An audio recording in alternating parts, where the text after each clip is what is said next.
so I think what we'll do is we'll just back that up a little bit.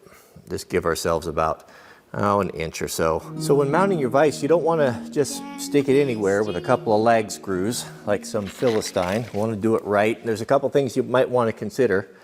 Primarily, mounting it in a position so that at least one side is close enough to the edge where if you have a long item that you're working on that you need to clamp, that it will clear the side of the bench.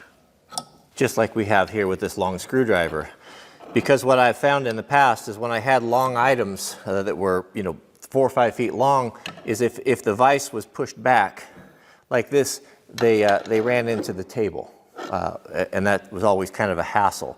Now, with a metal bench, a metal top, that's not such a big deal because it doesn't matter that if you're close to the edge. But here with this, with the wood, we have to be a little bit more careful. We want to get as much as possible. So what I'm going to do is I'm going to hold it back off the face a little bit because this is kind of a rare thing. It's not something that happens all the time.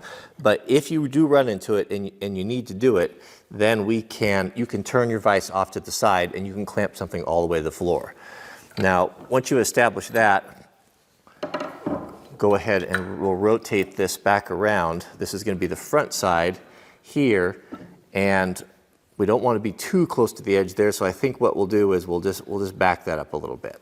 Just give ourselves about an inch or so, and then double check that we can indeed clear here. Because this here, I'm not too concerned about these being so close to the edge because these bolts are going to be going down hopefully through the leg. And that's going to be giving it strength. This just keeps it from lifting a little bit. But there'll be a ton of strength here. I didn't think to buy bolts for this, but if you do want to buy them, you're going to want to buy 4.5 inches. Should do it.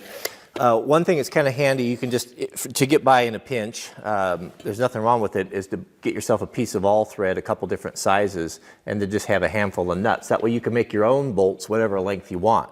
So that's what we'll do here. I've got this 1/2 inch all thread.